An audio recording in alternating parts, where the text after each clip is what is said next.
Hi, I'm Derek. Uh, and the first topic is, do clothes have gender? Okay, so I'll start off. Well, first of all, with today's age, I don't think clothes have gender now because like men are wearing like dresses and stuff, and like, I just don't think like clothes needs to have like a specific gender. Okay. So, I think that, like everything else, we try to put a label on a lot of things, and like, especially with women, society tells us, like, what is socially acceptable to wear and what isn't. But I think that we should just wear what we want to wear if we like it. Yeah, and I also agree with like some people will label like, oh, if like a girl is wearing like baggy clothes, like oh it's men clothes, and if a man is wearing like girl clothes, oh you're gay or whatever. Like clothes don't need like a gender. Okay, so the second one is underestimated sports. And I looked up something. Uh, it's not really showing a lot, but I think that what this means is like a lot of sports we don't really talk about because there's other sports besides just basketball and football. Like we have hockey and ice skating and dancing, and those are also sports, but we don't even talk about it that much because all we're focusing on is just basketball. Yeah, I do agree that there is like underestimated sports such as dancing and ice skating and the sports that you mentioned. Yeah, even though basketball and football is the popular sport, but I do think that yeah, there are also sports that are like undervalued and underappreciated.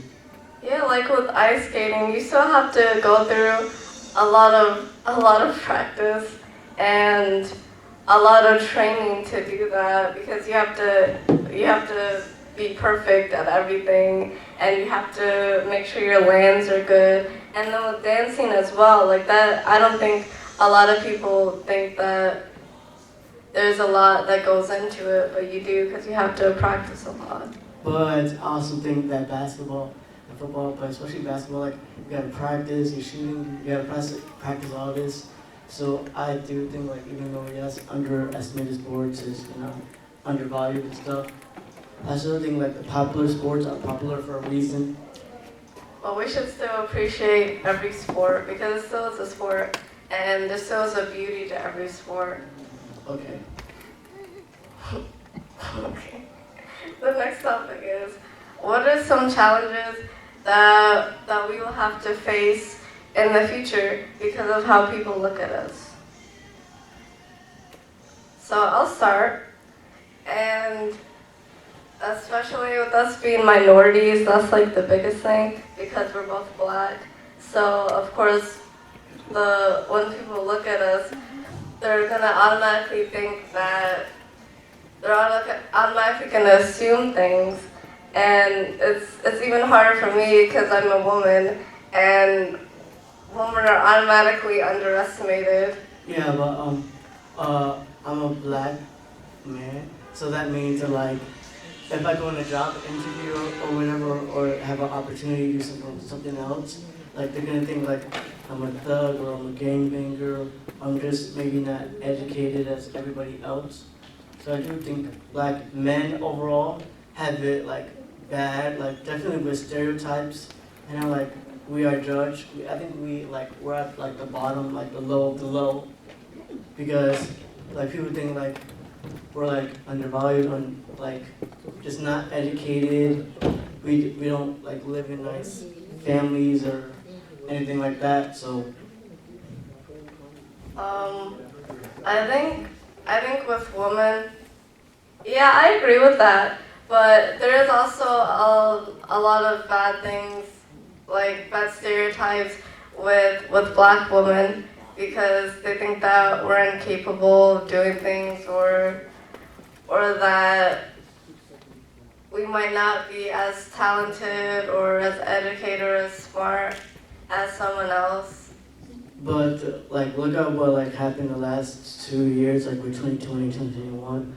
With all the things that happened, it affected black men in particular. Not obviously affected other people, but especially black men with the trauma that you get like shot by police, the people who are like supposed to protect you. So I think black men, we just are like the low of the low. Like that's why we need to be appreciated more, like more valued, and that's why I feel that we have more challenges than the rest. Not exactly, because with women we get underpaid and we're constantly underestimated than even a black man. Yeah, but if a white man and a black man was to go in an interview, who would come out and get the job? A white, because they will have just because of their skin alone. So yeah, I just feel like black men, we just have more challenges. Okay.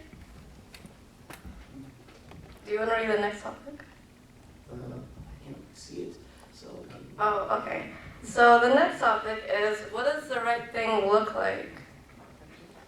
So, yeah, because we are Christians, we are like basically supposed to like not judge anybody, and like whenever a person is in need of help, we're supposed to help them. That's like the right thing. Say if like you're walking on the street and a person is like homeless or whatever, like begging for money, we're supposed to like give them money, or like if they're like, oh, can I get some food? We supposed to like, I don't know, go to the store and get them some food to eat like a sandwich or something, because they asking for it. So yeah, I feel like we like definitely as Christians more, like God judges more when we do it and then when we don't do it. I think when I think about the right thing, I think it really means like what is the right thing, like what really is right and what really is wrong. And I feel like being right, like doing the right thing, is just making sure that you help people and you try to be as Christian-like every day as possible. Yeah, because I also feel like the right thing, like what you said, like what's the right thing? I feel the right thing is just helping those in need, like because I guess you were in need once, so you're supposed to help other people. That's the right thing to Yeah, do. not only thinking about yourself and about your needs, but also thinking about other people in need and how you can be less hateful and just love people and just look at them as people and not like Like as like like certain labels. So but just we're all humans trying to live.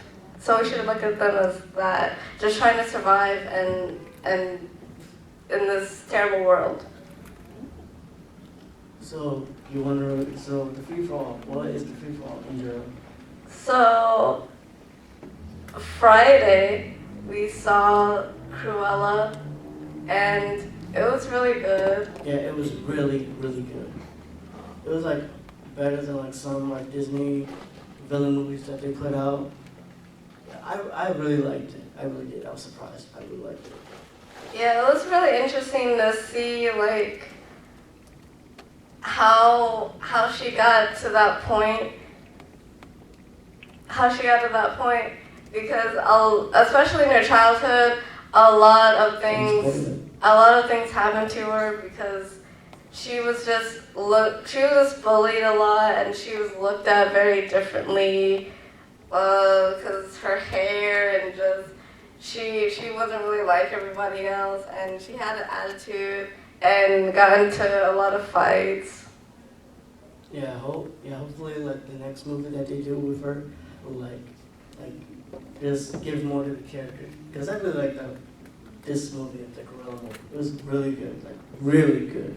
And I like how like Disney now they're also showing the villains side of it and how they got to that point because we usually only see how they're so evil and how they're bad and all the bad things that they're doing, but we never see what it took to get to that point and how they got so crazy. But even with all those struggles, we still get like sympathize with the character simply because they are villain. And then Cruella specifically, she killed like 100 more dogs, like birds. So yeah, we can't really sympathize with her. Yeah, but I feel like she we killed should. puppies. We should though, because I don't know. I feel like if things happen in your life, we all that does mess us up and put a lot on us and on our mental stability. So it may not just be because of us, but just because of the trauma that we face in our life. Okay. Okay. So, well, thank you guys for seeing us, and thank you for watching us. We appreciate you, and see you next Friday. Bye.